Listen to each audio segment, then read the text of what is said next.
This is the second module.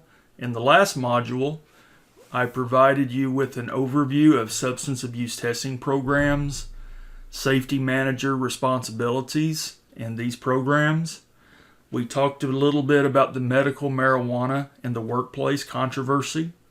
A lot of employers are dealing with this right now because of recent changes in Oklahoma law. And then I showed you an example of a written substance abuse drug-free workplace program. Well, let's continue our discussion of substance abuse programs. And some of this we've already talked about. This will just get us back on track, kind of a reintroduction into the topic since the last module. But when we're talking about substance abuse testing programs, we're talking about drug testing. Mostly illicit drugs are what we're testing for. But some test protocols will also screen for prescription opioids. Even though the prescription opioids may be legally prescribed, they could still result in someone testing positive. Alcohol testing also should be a part of a comprehensive substance abuse program. Because like I said, I believe I mentioned this in the first module, alcohol testing is really, I think, more of a problem than drugs.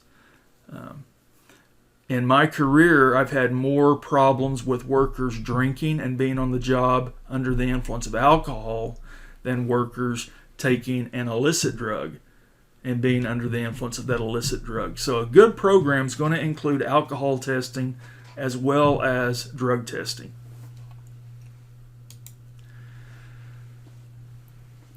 And alcohol use may be a bigger problem than drugs.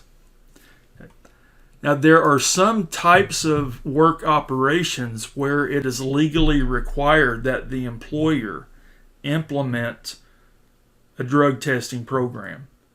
It's not required for all personnel, but when you're talking about truck drivers or drivers of regulated vehicles, when I say regulated, I mean they're DOT regulated. It's required for companies to have a program in place. Swift Trucking, any of the major trucking companies, even the smaller trucking companies, have to have a drug testing program for their CDL drivers. And this is referred to as regulated testing. The testing has to include a pre-employment drug screen for drugs only. Then you also have to have a random drug screen pool. 10% of your drivers each year has to be tested for alcohol. 50% of your drivers each year have to be tested for drugs.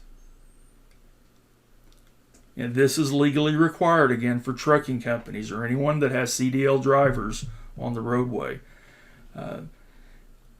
Say a little bit more about the 10%. If a company has 100 drivers, they would have to do 10 alcohol tests a year. If a company has 100 drivers, they would have to do 50 drug tests per year. Now, it doesn't mean 50 different people are going to be drug tested, but there has to be 50 different random drug tests. And what you'll see is when you're doing these random drug tests, the same people may be picked more than once a year. But the total number of tests has to equal 50% of the average number of drivers during the year that are employed by the company. Remember, everything we're talking about here is legally required for motor vehicle carriers. Also, there has to be post-incident testing. If there's an incident, and we'll talk more about this, but the incident has to have certain characteristics. If an incident has certain characteristics, then the employer must conduct a post-incident drug screen.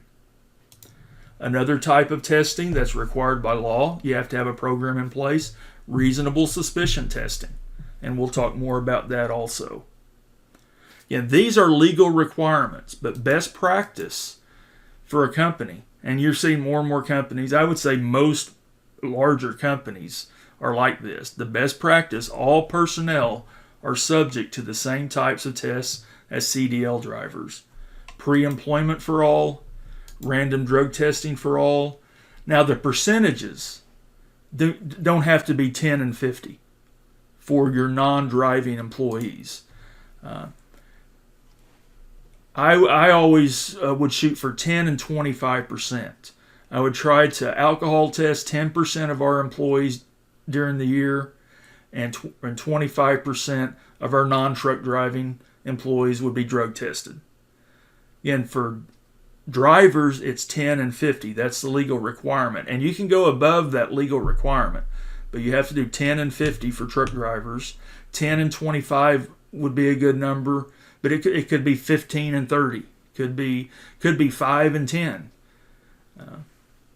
depending on however you wanted to set it up for the non-truck drivers, because the non-truck driver testing is not legally required, but it is best practice. It's going to help make your workplace safer.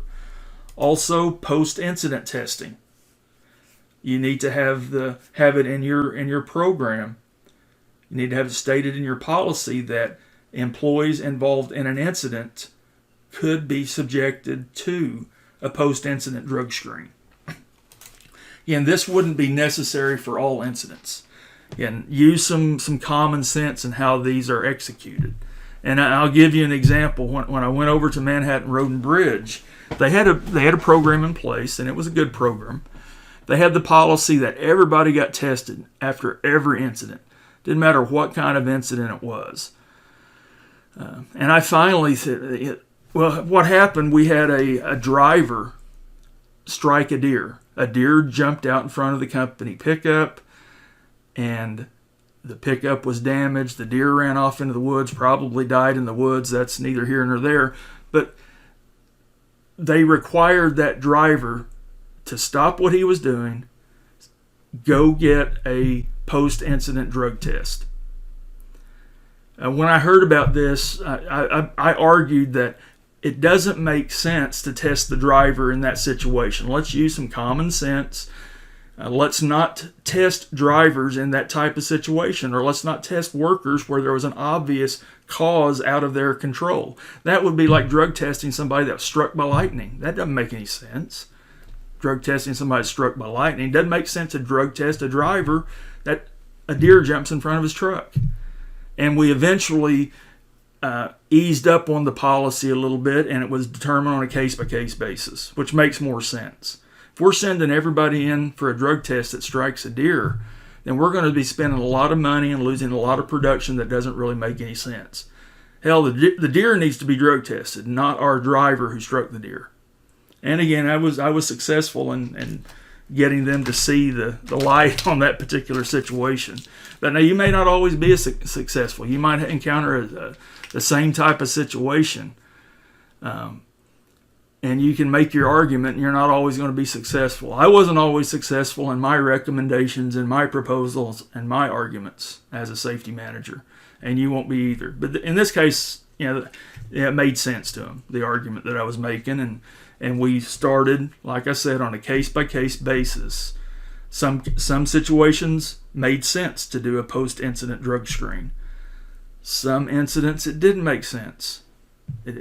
When there were, there's obvious external causal factor that the injured worker had no control over. But I've ranted on enough about that. But another type of testing that needs to be applied to all workers is reasonable suspicion testing, which we'll talk more about.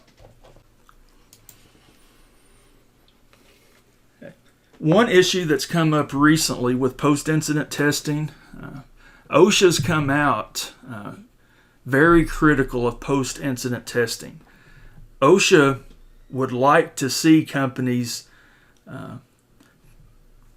put an end to post-incident testing because they think it is punitive and may prevent reporting of injuries. So there has been this effort that hasn't been successful, but there's been this effort by OSHA to prohibit post-incident testing. Now, when it comes to truck drivers, that's a different law. That's DOT law. That's 40 CFR, not 29 CFR. 40 CFR referring to the Code of Federal Regulations that apply to motor carriers. OSHA can't do anything about that law. Truck drivers, there's no question, they have to in certain situations, truck drivers have to be subjected to a post-incident testing. But OSHA, they're talking more about the employees who aren't driving regulated vehicles. They've also come out, and this makes some sense, and this kind of goes along with my the deer story from the previous slide. Limit drug testing, post-incident drug testing, to incidents where impairment is a likely contributing factor. They've also suggested that if there's an incident in a factory or on a construction site, don't test just the worker who was injured, but test everybody who was involved. Test everyone on the crew. Their thinking there is it's not being punitive to the person, but everybody involved. It's less likely to be viewed as a punitive measure that would prohibit or prevent reporting of injuries. Safety-sensitive work also would be appropriate most of the time if there are incidents. Now, there are some types of injuries that it wouldn't make any sense for drug testing. Carpal tunnel injuries, injuries resulting from office work environments or classroom work environments. And it wouldn't make any sense to drug test a secretary who went to the doctor for carpal tunnel syndrome, or an accountant who has back pain because they slouch over a computer all day long. And I think the best approach is a case-by-case basis for post-incident. But again, the main point of this slide is that OSHA would like to see companies eliminate post-incident testing wherever possible, because they think it interferes with injury reporting. But like I said, there's some post-incident testing that's regulated by DOT law. Let's talk a little bit about those situations where a driver would have to be subjected to a post-incident drug screen or alcohol screen. Required when a driving incident results in the following: a fatality. If one of your truck drivers involved in a fatality accident, he's going to be tested. And it's the employer's responsibility to make sure it happens. If there's bodily injury with medical treatment away from the site, meaning somebody had to go to the hospital, that type of accident, there needs to be post-incident testing conducted. If there's disabling damage to any motor vehicle that's involved in the accident, if one or more vehicle has to be towed away from the site, then drug testing and alcohol testing needs to be conducted. And even if citations were not issued, even if the employee was not at fault, according to DOT regulations, in these situations there has to be a post-incident drug test. Now, a post-incident drug test or alcohol test for truck drivers would not be required in these types of situations. Minor damage to motor vehicles. Vehicles would be able to leave under their own power. You'd be able to start up all the vehicles and drive off. Maybe some sheet metal damage, but it doesn't interfere with vehicle operation. It's not required if there are minor injuries that only need first aid level treatment. If a post-incident drug screen is required, it is the employer's responsibility to make sure that gets done. But if law enforcement agencies conduct the test, employers can use those results. Employers do not have to complete an additional test in this type of situation. So if you're working for a trucking company or a construction company that has big trucks, CDL trucks, one of your drivers is involved in an incident where there's serious injury or fatality, or a vehicle is damaged, then that driver has to be subjected to a post-incident test. Had one incident I was involved with where this occurred. And I think I've told this story before, so I won't bore you with it again. But the dump truck driver had to be tested because he's involved in the accident, and he tested positive for alcohol in his blood. And it was very low level, but for truck drivers, 0.02 is the threshold. For the rest of us in normal vehicles, we're okay as long as we're below 0.08. But for truck drivers, 0.02 is the threshold. If you're a truck driver involved in an accident and you blow at 0.02 or higher, then you might as well be 0.08. I mean, it's the same result. All right, another type of testing that I want to talk a little bit more about is reasonable suspicion testing. This is the testing that occurs when we think someone's under the influence, but we're not sure. There's a suspicion, and it's got to be a reasonable suspicion. It can't be just because, well, I don't like the way they walk, or they're slurring their words, or something like that. There's got to be substantial circumstantial evidence indicating that the person may be under the influence. Again, employer suspects employee is under the influence. Again, must have the evidence. It can't be a hunch.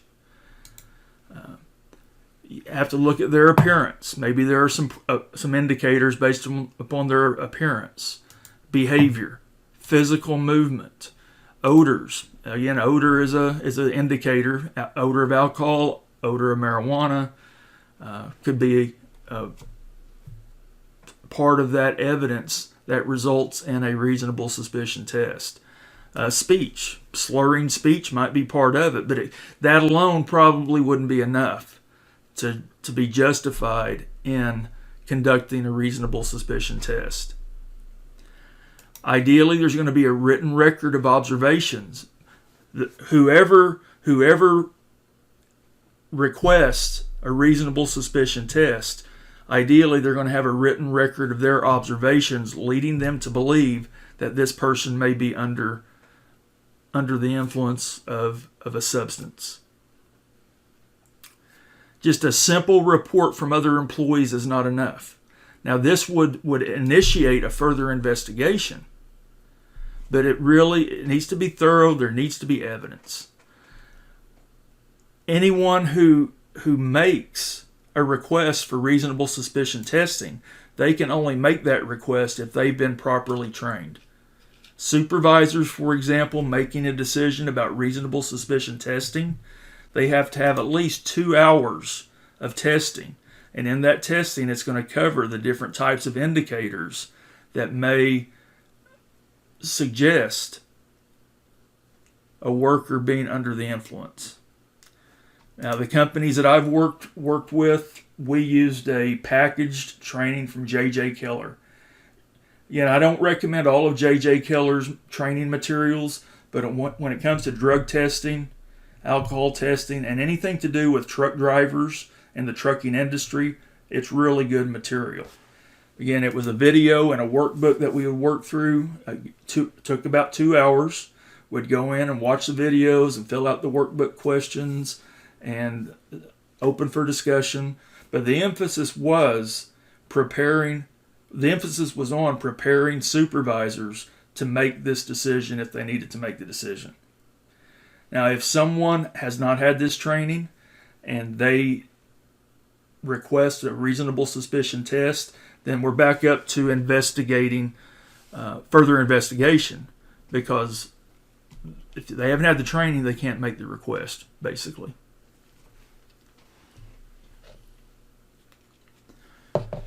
All right, let's talk about regulated tests. There are regulated and non-regulated drug and alcohol tests. Regulated tests, these are the tests that would be administered to truck drivers. These tests meet all DOT requirements for the drug testing program. One of the requirements has to do with the type of facility and the collection procedures and the analysis procedures. Before a facility can administer DOT regulated tests, they have to meet these requirements. they need to have some measure in place to detect fraudulent specimens.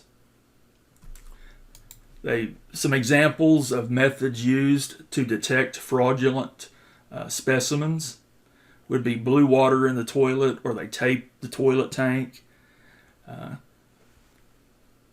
The attendant is not required to watch. There are some drug testing in some environments where whoever's administering the test, they have to actually watch the urine go into the cup.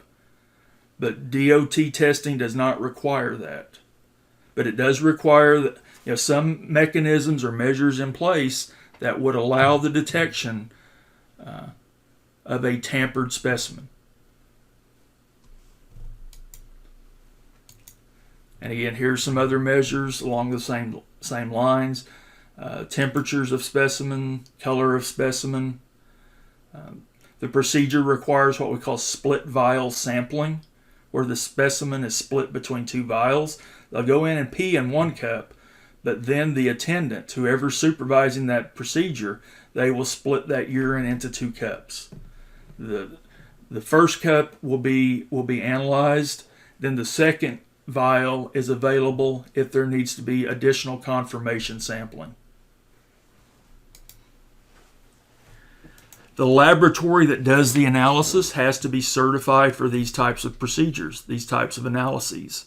It can't just be your local lab. It has to have certain certifications. There has to be paperwork in place. Chain of custody paperwork has to be in place, and this chain of custody procedure to prevent tampering has to be followed. And finally, the results that come back from the lab, they have to be reviewed by a medical review officer, an MRO.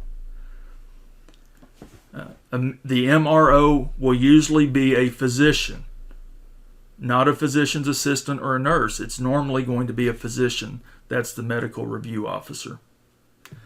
So again, for regulated tests, all of these procedures, all of these requirements have to be met before it's considered a regulated drug test, before it's the type of test that is legal for drug testing of DOT truck drivers.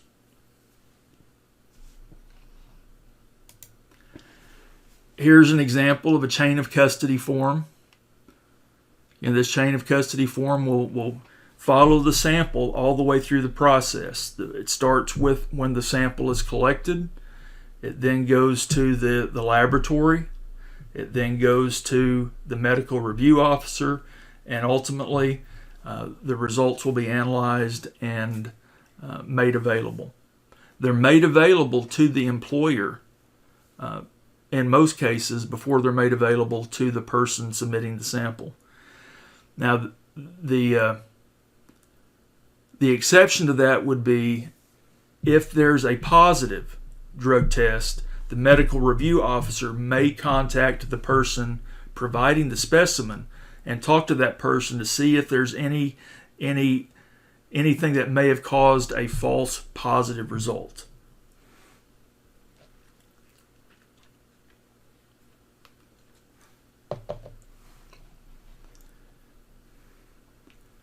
Okay, that's a rundown on regulated tests. If you have any questions, give me a call. Let's talk, this will be our last point in this module. Another option that's available to companies, and it worked out really well for me in the construction industry, a mobile testing service. It's a great way of dealing with a mobile workforce. Mobile workforce would be like construction crews that are going from one job to another job. They may be out in the middle of nowhere, 50 miles from the nearest hospital. This mobile testing works great in that situation, saves a lot of time and a lot of money. But with these mobile testing services, you have a certified collection facility in a trailer that's towed behind usually a 3/4 ton or a 1 ton truck. And it's pulled from job site to collect the samples. The specimens are collected, they're sent to a lab for analysis and medical review officer review. If it's alcohol testing, the service that we used, they were certified on the breathalyzer. They could do a breathalyzer test on site in the trailer. The workers, the beauty in doing this, the worker may lose 15 minutes out of their workday. Without this type of mobile testing capability, if you have a job site out in the middle of nowhere, somebody's got to go get that person, drive them 50 miles or whatever distance it is back to a clinic, get them tested, and then take them all the way back out to the job site. It can take 3-4 hours to get one test done. But this mobile testing service, it really saved me a lot of work and a lot of hassle as a safety manager managing the drug testing program, because they pull up in their trailer, test whoever needs testing on that crew, and we didn't lose nearly the production. And the actual cost of the test was the equivalent of what the labs and the clinics were charging. So it made us a lot of money when we went to this mobile testing service. We used a company called S&M Mobile, DAT. DAT standing for Drug Alcohol Test. S&M Mobile, I don't know if they're still in business or not. I think they probably are. They had a contract with OG&E, which was really most of their business. At one time they were doing all of the drug testing for Oklahoma Gas and Electric. Big organization with workers all over the state. But they also had other clients as well, like the company I worked for. Certified to do every type of drug and alcohol testing. They'll even do the random samples that need to be pulled periodically. All we have to do is send them a list of workers who should be in each of the sample pools. They will pull the samples. Once a month, they would pull samples. We didn't necessarily do testing once a month, but we'd pull samples once a month. Again, it ended up being the same cost as taking to a lab, plus we saved money because of the increased productivity. We weren't spending all this time on the highway for drug tests. It's a really good way to go. All right, I'm going to end this module with that last point. If you have any questions, send me a text, send me an email, give me a call. When we come back, we'll talk about non-regulated drug tests.